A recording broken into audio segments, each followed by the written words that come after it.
Olá, mulher linda, sábia e que edifica o lar.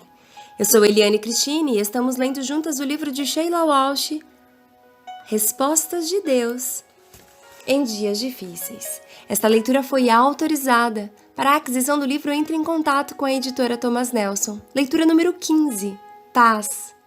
Pai, eu oro pela amiga que me ouve. Que hoje ela receba a paz que excede todo o entendimento e respostas vindo ao seu coração, que ela possa buscar na Bíblia Sagrada, ouvir a tua voz e entender estas respostas. Eu oro em nome de Jesus, amém. Vestido em um perfeito juízo. Se eu fosse um dos discípulos, estaria procurando um analgésico nesta hora. Logo quando você acha que viver com Jesus não pode se tornar mais imprevisível do que é, você se depara com isso no cardápio do dia. No momento em que você põe os pés para fora do barco, um louco, um homem possuído pelo demônio corre para você, somente para que seus atormentadores internos atirem porcos de um penhasco logo depois. E ainda assim, por mais louca que pareça a cena do penhasco, na presença de Jesus, é paz total. Imagina o Cristo olhando para o homem dilapidado e fatigado até a alma, prostrado no chão de terra. Pela primeira vez em muito tempo, ele está sereno, pacificamente aos pés de Cristo. O homem que havia rasgado suas roupas e cortado sua carne estava agora vestido e em perfeito juízo. Marcos capítulo 5, verso de número 15. Os homens que estavam encarregados dos porcos acabaram de perder sua ocupação, então correram à cidade para relatar o que acontecera. Lemos em Marcos, no capítulo 5, versos de número 14 a 17, que quando a multidão volta à cena e vê esse homem, que era selvagem, em paz, ela tem medo. Que ironia! Essa multidão supersticiosa tem mais medo dessa nova situação do que do monstro que havia gritado à noite. Estão acostumados com o mal, mas não têm ponto de referência para o reino de Deus. E quanto ao homem que havia sido liberto, ele implora para seguir Jesus. Ele conhece a sensação das trevas e sabe o que Cristo havia feito. Mas Jesus diz não. Ele deixa este homem, que talvez seja o primeiro convertido entre os não-judeus, para contar a história. Este servo, agradecido, parte para sua primeira jornada como missionário. Então aquele homem se foi e começou a anunciar em Decápolis quanto Jesus tinha feito por ele. E todos ficavam admirados. Marcos capítulo 5, verso de número 20. Pergunto-me como o homem que se sentiu vendo Jesus ir embora e voltar a seu barco, à medida que a figura daquele que salvou sua vida e restaurou sua alma se tornava menor e menor, uma coisa ficou clara como cristal. Em nome de Jesus, todo joelho deve se dobrar. Uma horda de ódio havia se assomado e então Jesus Cristo apareceu e fez os espíritos maus partirem. Não sabemos quantos anos mais viveu o homem das tumbas após o exorcismo, mas tenho confiança de que ele se tornou um discípulo radical. Se você já experimentou o gosto do inferno, você se aferra ao Senhor no céu. Em 24 horas, os discípulos testemunharam que Jesus tinha poder sobre as tempestades que varriam tanto o mundo quanto o interior do espírito humano. Assistiram a Jesus falar de paz, transformando um mar tempestuoso em águas plácidas, e testemunharam o homem mais violento que já haviam encontrado se tornar liberto. O fator comum em tudo isso era a presença de Jesus. Quando você reflete sobre sua própria vida, há quanto tempo a tempestade vem te devastando? Talvez, como os discípulos, você tenha gritado: "Não vê o que está acontecendo aqui? Não se importa que estejamos prestes a naufragar?" Talvez, o que é mais isolador e brutal, a tempestade te arrase internamente na alma. Naquele dia, os discípulos testemunharam que o abrigo de Cristo não só oferece, mas também é paz. De nossas próprias tumbas, o tormento da inquietação que aflige tantos entre nós tem causado impacto profundo em minha vida, porque eu conheci pessoalmente o homem das tumbas. Ele era meu pai. Lembro-me da primeira vez que escutei a canção de Bob Bennett, Homem das Tumbas, que conta a história do homem possuído pelo demônio. Estava participando de uma conferência no condado de Orange, no estado da Califórnia, em janeiro do ano de 1993. No último dia, o locutor tocou essa canção, como arremate final à sua mensagem. Veja o que diz a letra da canção. Homem das tumbas, vive em um lugar aonde ninguém vai e rasga-se. E vive com uma dor que ninguém conhece. Considera-se morto entre os vivos. Não conhece a misericórdia nem o perdão, e no fundo da noite é levado a gritar. Você consegue escutar o seu grito? Homem das tumbas, possuído por um inimigo invisível, arrebenta todas as correntes e não sabe o que é ser livre. Sobre essas coisas que ele se tornou, uma memória que se esvai de carne e sangue, amaldiçoo a tumba, abençoo a sepultura. Perdi meu coração, não posso ser salvo. Como aqueles que têm medo de mim, tenho medo. Como aqueles a quem feri, sinto dor. Nu, agora, ante o meu pecado. E essas pedras que cortam minha pele, alguns tentam me tocar, mas ninguém consegue. Porque o homem das tumbas eu sou. Não consigo me lembrar sobre o que tratava a mensagem do locutor, mas ao escutar essa canção naquele dia, solucei de uma forma que não fez sentido para mim, foi embaraçoso. Não me entenda mal, a canção é ótima e Bob é um compositor maravilhoso. Mas fui levada a um lugar onde me senti tão profundamente magoada que pareceu fora de proporção em relação à história da canção. Eu concluí que estava somente muito cansada e não pensei mais no assunto, mas a letra da canção continuava a ressoar em minha mente.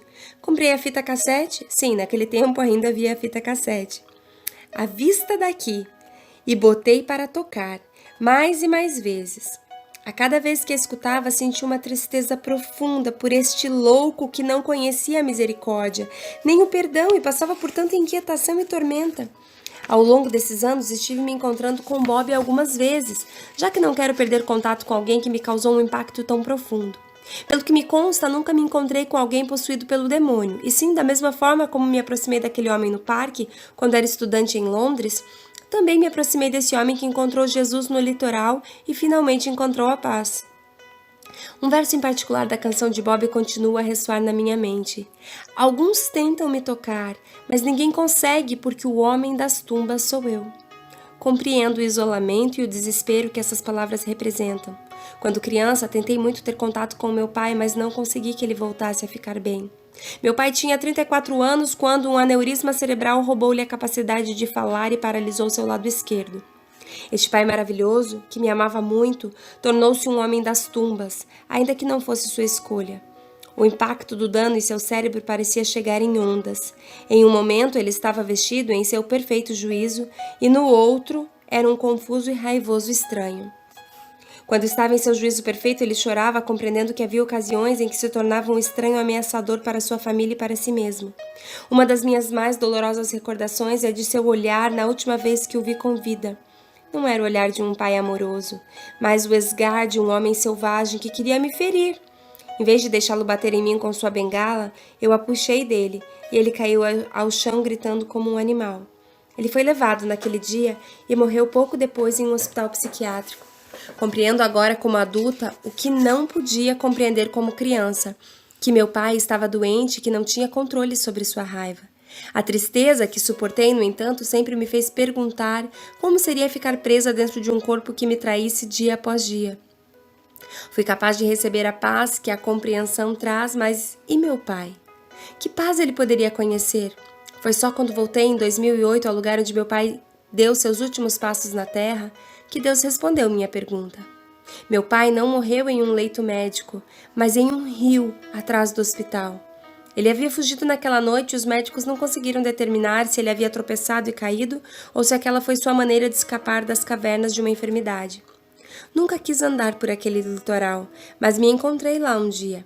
Enquanto estava naquele lugar de pesadelo, senti Cristo me dizer: estive lá naquela noite. Seu pai foi dessa terra para meus braços e eu o carreguei para o lar. Lá no litoral, dois pares de pegadas se encontraram.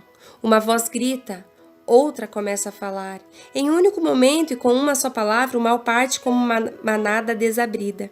Homem das tumbas, ele ouve esse grito. Sob essas coisas que você se tornou, vejo um homem de carne e sangue. Dou-lhe a vida além da sepultura. Curo o seu coração e vim para salvar. Não é preciso ter medo, não se amedronte. Este homem dos pesares conhece sua dor. Vim para levar seu pecado embora e levar essas marcas sobre minha pele. Quando ninguém consegue tocá-lo, eu consigo, porque o Filho de Deus eu sou. Talvez esse tipo de tormento tenha tocado sua vida. Agora compreendo minha afinidade com aqueles que têm outras histórias para contar além daquelas que parecem ser a verdade sobre suas vidas. Sempre fui atraída pelas histórias de perda. Por muitos anos tive a impressão de que fracassar em salvar meu pai e que salvar outra pessoa poderia me trazer alguma paz. Eu sei como o homem das tumbas, os discípulos e todas as almas perdidas e atormentadas aprenderam que somente Cristo pode salvar. Somente Ele pode trazer paz. Ainda posso ser uma amiga que vê além da aparente verdade e uma companheira na jornada para casa. Ao longo desse caminho, tenho certeza de ter visto muitas vidas atormentadas nesse mundo e de encontrar minha própria inquietação e tormento vez por outra. No entanto, Cristo nos promete que a vida aqui não tem de ser assim. Basta procurarmos por Ele no horizonte e correr em sua direção, pedir por sua paz. Ele pode trazê-la com apenas uma palavra, apenas com um relance. Ele não vê nas tumbas. Ele nos vê nas tumbas e anseia por nos levar a um lugar melhor, a um lugar de paz. Sob essas coisas que um dia fui, agora sou homem de carne e sangue. Tenho uma vida além da sepultura. Encontrei meu coração, agora posso ser salvo. Não é preciso ter medo, não me amedronto. Este homem dos pesares levou minha dor. Veio para levar nossos pecados embora e levar essas marcas sobre sua pele. Estou contando para você essa história, porque o homem das tumbas era eu. Uau, glória a Deus, era eu e era você. Mas Jesus, a palavra de Deus nos declara que Jesus, Ele nos tirou, eu li isso hoje, Ele nos tirou do Egito, para que nós nos tornássemos então o seu povo. Está lá no livro de Deuteronômio, no capítulo 4, se eu não me engano, estou abrindo aqui a Bíblia enquanto falo com você. No capítulo 4, versos de número... não recordo agora, não recordo. No capítulo 4, versos de número... Capítulo 4, versos de número 20. Ele, o próprio Deus tirou o seu povo do Egito, para que esse povo, então, se tornasse herança do Senhor. Está no final do versículo. Deus tirou vocês do meio da fornalha de fundir ferro. Eu estou lendo na versão da Bíblia Mensagem. Ele te tirou do Egito para transformá-los num povo da herança dele. E é isso que vocês são hoje. Vocês não são mais o homem das tumbas. Vocês não são mais o homem das cavernas, o endemoniado gadareno. Vocês são hoje herança bendita do Senhor. Povo exclusivo do Senhor. É isso que nós somos, essa é a nossa identidade. Ah, minha amiga, que você possa dobrar os teus joelhos assim que possível.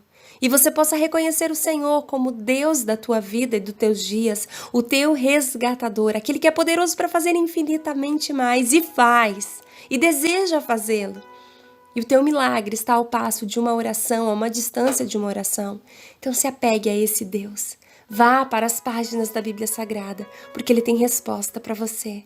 Um grande beijo, Deus te abençoe e até nossa próxima leitura.